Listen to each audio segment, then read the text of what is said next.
it's Andy from Blackwell Brides, and a couple things. One, we're watching Slash Sisters. Two, I've been asked to make this fun, which means that I can't remember anything but how much I love the Slash Sisters and this show, and so you should too. It's the only thoughts in my head. Hopefully it's the only thoughts in your head. Welcome back, everyone, all you Slashaholics. We haven't talked about the Slashaholics in a while. I am Slash Sister Jen, and today we are stepping back into the world of moral tests, impossible choices, and very unforgiving traps.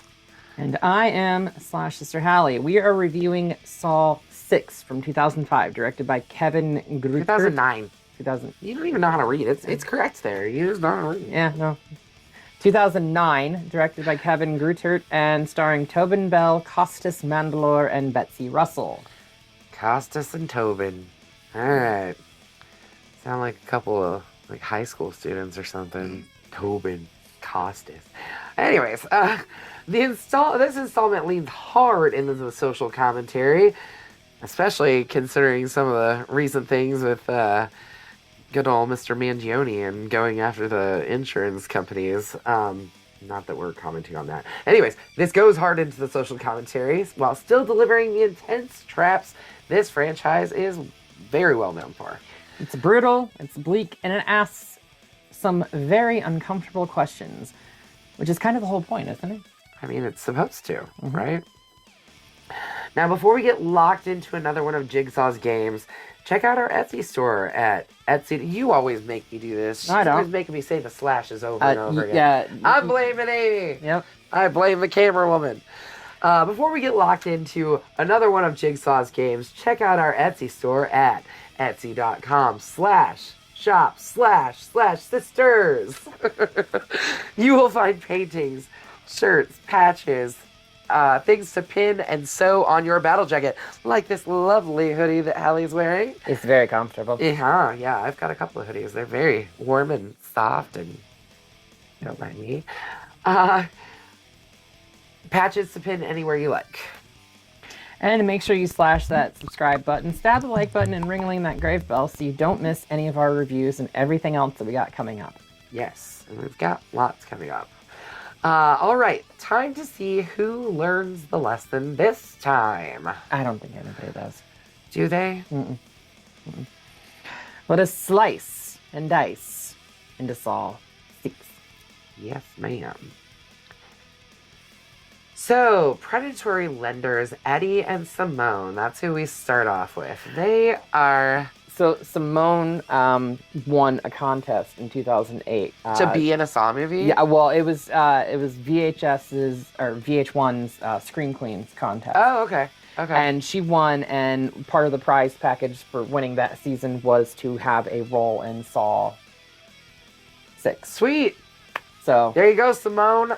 Here's your moment to shine. Eddie and Simone are locked in head harnesses with screws aimed at their temples and have 1 minute to each cut flesh from their own bodies and weigh the scale in their favor to survive. Eddie, who is overweight, see, like, we're watching this, I'm like, this is totally unfair. He's got way more flesh to cut off.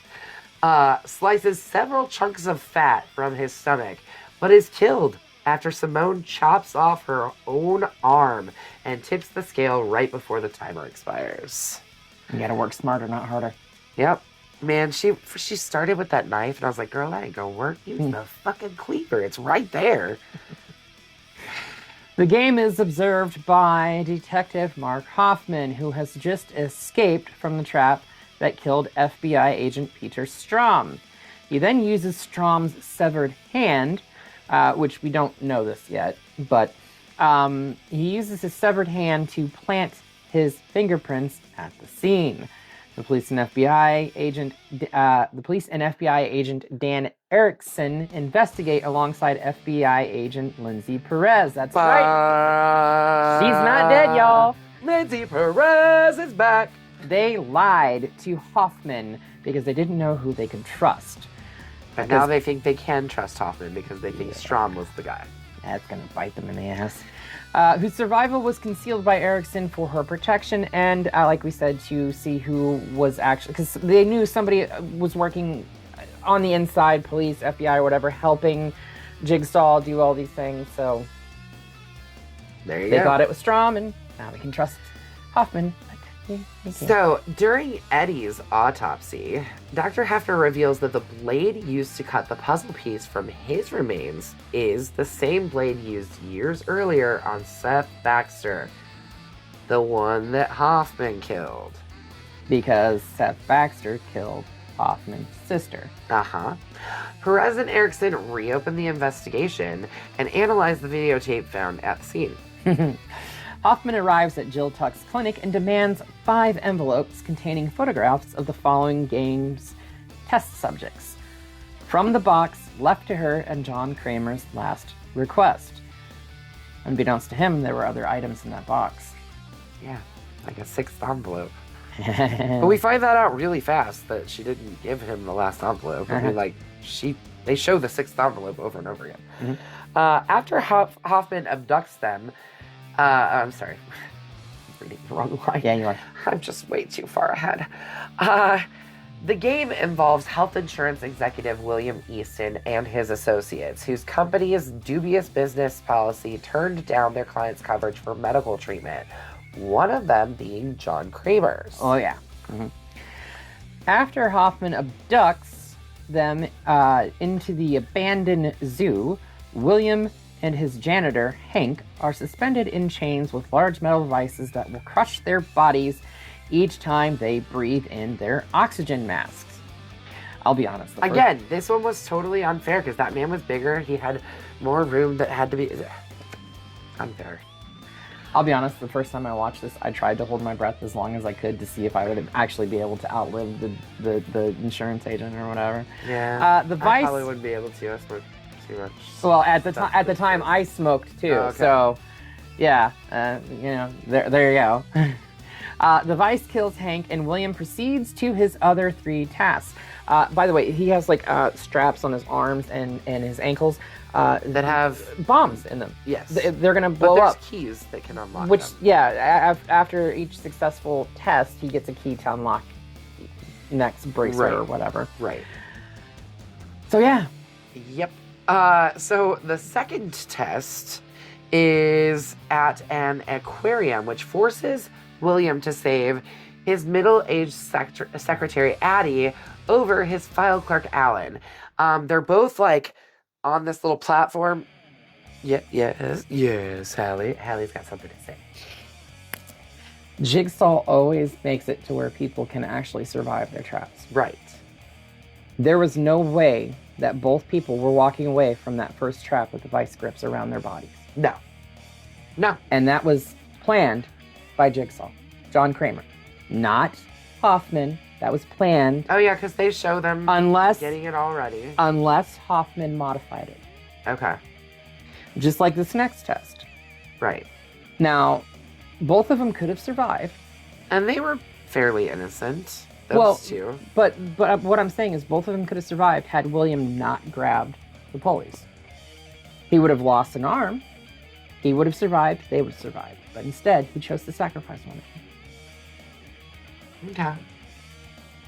Anyway, spoiling the next scene, but there you go. Yeah, so they are hanging from a barbed wire noose on like a platform, and as Hallie just said, he eventually does decide to pick one over the other.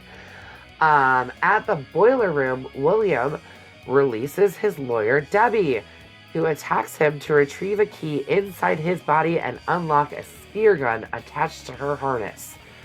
Yeah, so it's this spear gun is like pointing directly at her face. I still think that there was a way she could have avoided that, but nonetheless, he fights her off, and the device does eventually kill her. But that whole scene where he's trying to get her through the boiler room and they keep getting burned is just... I've had some pretty bad burns in my life. One not that long ago. I had second-degree burn on my hand from an accident at my house. Third degree on my hand many years ago. So, yeah. yeah, Burns suck. I used to work in a kitchen, so I used to get Yeah, burned quite a bit. yeah, I had oil from a fryer bounce up on my hand, and I could not wipe it away fast enough, and it just I had a pan in my oven that had some bacon fat on it. Forgot it was in there. Turned my oven on, and I went, "Oh crap!" Went to pull it out. Dumbass. Grease, Oh, grease. all the way up my arm. I was like, "Ah!" I repeat, dumbass. Yeah. Jenny is chaos. I don't know if you can hear those thuds on camera at all. We have ghosts. We don't have ghosts. We have ghosts. We don't have ghosts. I mean, we do have ghosts, but we don't have ghosts. everything. My kitten. I'm gonna keep saying it. My kitten got neutered, and he's running around acting a damn fool. Yeah. Because we record in my basement, so. It's Bruce. Brucifer's up there being silly. Yeah.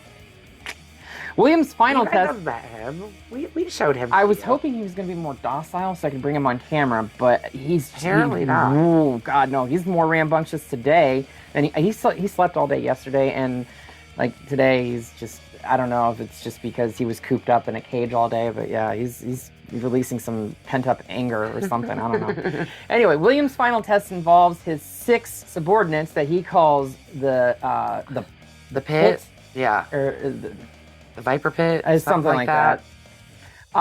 Chained on a rotating roundabout where he is only able to save them from the mounted shot. Where he's only able to save 2 of them from the mounted shotgun. Actually, he chose to only save 2 of them. And mind you, there was a thing that he had to depress with his fingers, and it like punctured his hand. He could have done both hands, but no, he chose to use the same hand twice, and he saved two of the 6. Yeah. Anyway, the game is viewed by Mother Tara with her teenage son Brent and news journalist Pamela Jenkins from 2 opposite animal closures below the observation room.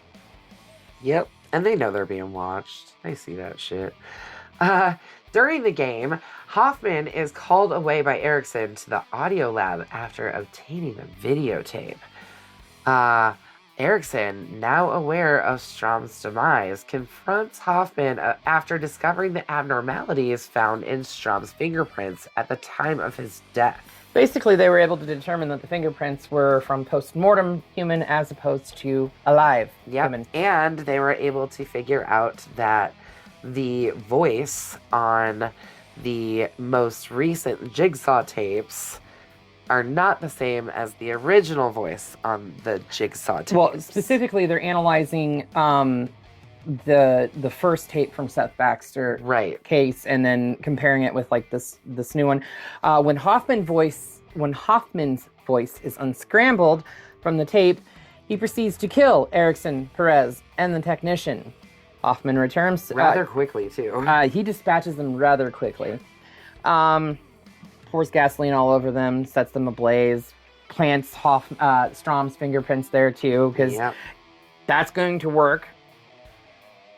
It worked last time. It didn't work last time because they told him it didn't work. Anyway. He was like, wait, you can tell that? Mm-hmm. Mm-hmm. During the... Hoffman returns to the observation room and finds the letter he wrote to Amanda Young. In 3. Basically saying, I know what you did. That's right. Amanda Young indirectly instigated Cecil Adams' robbery at Jill's clinic that resulted in the miscarriage of Gideon. Hoffman used this knowledge to blackmail Amanda into killing Dr. Lynn DeLon. In the third one? Third one, yeah. Third. Y'all, I gotta be real serious here. These timelines is messy. There's too much like going back and trying to remember what happened in 4 other movies, and they're being messy. It's messy. Anyways, the letter was found by Pamela and given to Jill. So Pamela, the news reporter, gives the letter to Jill, who then uses it to ambush Hoffman.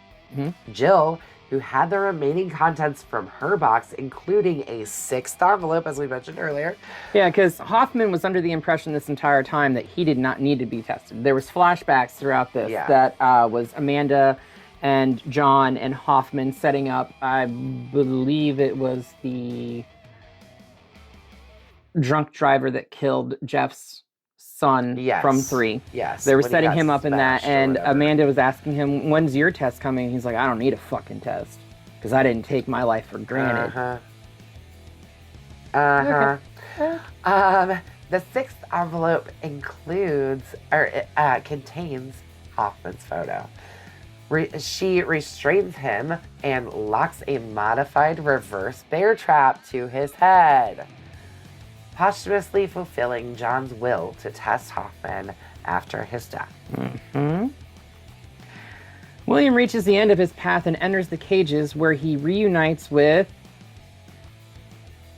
the first time I watched this, I thought the wife and kid was Yeah, I did No, too. the journalist is his sister, and he is confronted by Tara and Brent, the widow and son of Harold Abbott, a former client who Was suing Yeah. because he didn't disclose that he had a tooth extracted that could potentially lead to infection, that could potentially cause the heart disease that he was now dying of, and all.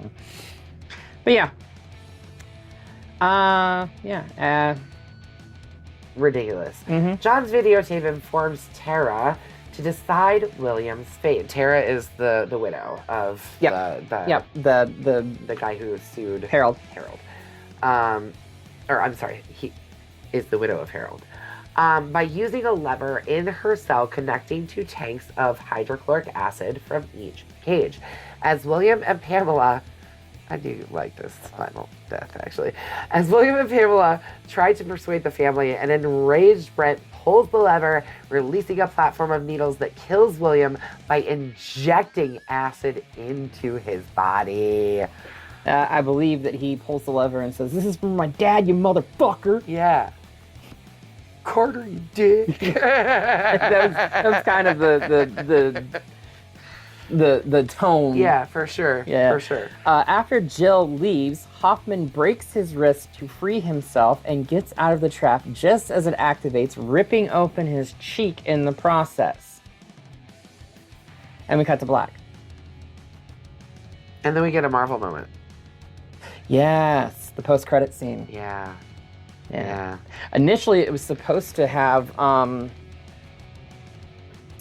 Corbett, right? Or Corbett, the girl. Oh, yeah, from yeah. 3. Uh-huh. And Amanda singing a song, but they couldn't obtain the rights to the song, so Okay. they had to cut it in a way that they could insert dialogue of Amanda basically telling Corbett to not trust the one who saves her. Yeah. And it's Hoffman who saves her. Yeah. So there we go. And that's our movie. Are you okay over there? Jesus. Did you guys see? I wonder if the cat... I don't know if they heard that, but oh y'all my hear god, that? Jesus, that was My loud. tummy went... It was playing a song. Either you need to eat or all you right, gotta yes. poop. No, I'm hungry. I'm ready to eat some dinner. I'm here with my backwards John Kramer hat. I know that's not this movie yet. I know that. But I'm preparing myself because I think it's the next one. I don't know. This movie sucked. There was a few really cool kills. But ultimately, there was just too much back and forth. The cop story always pisses me off. It's always like, well, duh, they can tell those things, and duh, they're gonna be able to isolate a voice, and duh, they're gonna be like, you're a fucking cop. How do you not know these things? I don't know. It's a bloody machete town for me. I love the intricacies of the interconnected story from characters from movies past. Like, we went all the way back to 3 with this one. Yeah, I get that.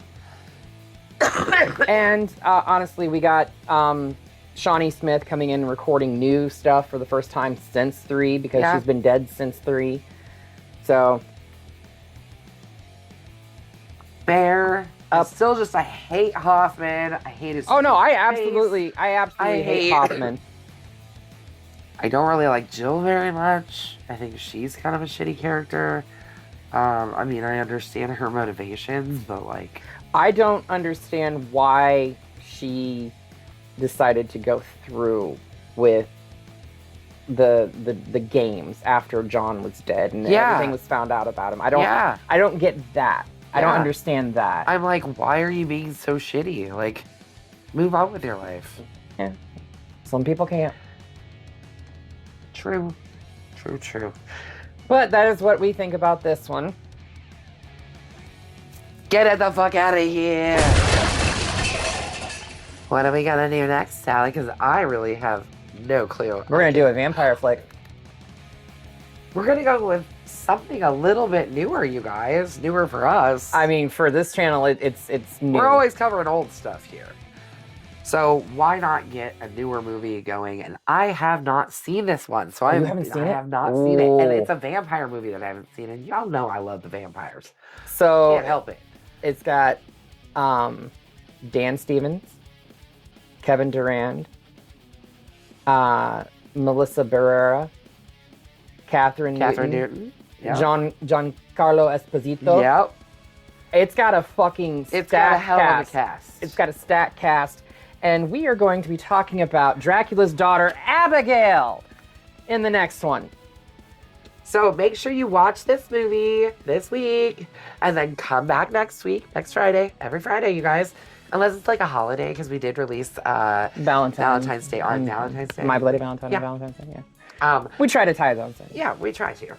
Make sure you come back next week when we will be talking about Abigail. And until next time, make sure you slash the subscribe button. Stab that like button. And ring-a-ling the great bell so you don't get buried alive. You stay up to date on all the shenanigans and chaos or chajos. The shenanigans will be had with or without you. And you know you want to come along. It's always fun over here. Oh, yeah. So, until next time, we will see you all in the afterlife.